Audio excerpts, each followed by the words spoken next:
કોદિયા ગામે રહેતા ખેડૂત શેરડીની ખેતી કરી 1 વીઘામાંથી 80,000 રૂપિયા કરતાં પણ વધુનું ઉત્પાદન મેળવી રહ્યા છે। ભાવનગર જિલ્લા સહિત સમગ્ર સૌરાષ્ટ્ર તેમજ ગુજરાત રાજ્યમાં ખેડૂતો હવે પરંપરાગત ખેતી છોડી અવનવા પાકોનું વાવેતર કરવા લાગ્યા છે।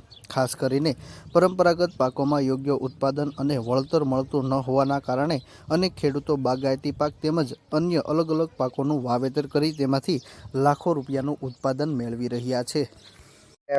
મારું નામ ભાદરકા જેઠુરભાઈ મધુભાઈ, ગામ કોદિયા, તાલુકો તળાજા, જિલ્લો ભાવનગર। વડીલ, તમે અગાઉ કઈ ખેતી કરતા હતા? હા, અગાઉ ખેતી કરતા। અમે કપાસ વાવતા, સિંગ વાવતા, એમાં કઈ એટલું બધું ઉત્પાદન અમને મળતું નહીં। પછી અમે આ શેરડી વાવી છે। હાલ કેટલા વીઘામાં શેરડીનું વાવેતર છે અને માવજત કેવી રીતે રાખો છો? આનું અત્યારે મારે શેરડીનું વાવેતર 15 વીઘાનું છે। આ 555 જાત છે અને આને માવજતમાં તો ખાતર ને પાણી ને એવું વધુ સાથ રાખવું પડે, બીજ દવા બહુ ઓછી જોવે આમાં।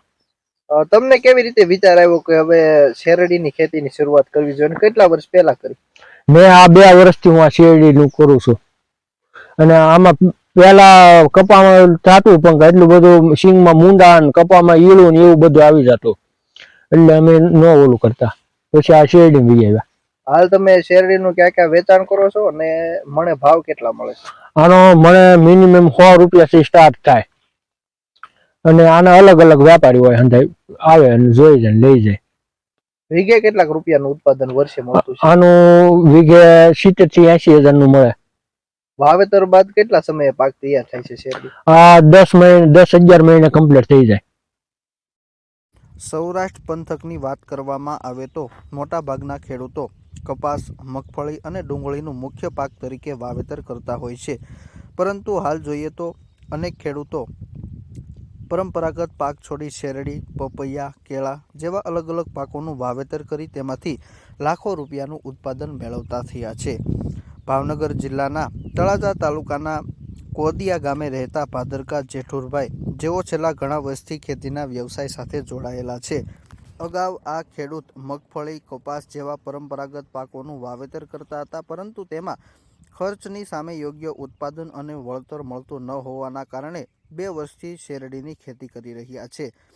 શેરડીના પાકમાંથી તેઓ 1 વીઘામાંથી 80,000 રૂપિયા કરતાં પણ વધુનું ઉત્પાદન મેળવી રહ્યા છે।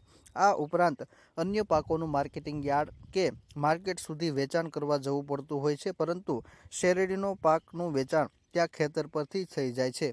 અલગ અલગ શહેરોમાંથી આવતા વેપારીઓ સ્થળ પરથી જ શેરડીની પસંદગી કરી અને ત્યાંથી જ ખરીદી કરતા હોય છે।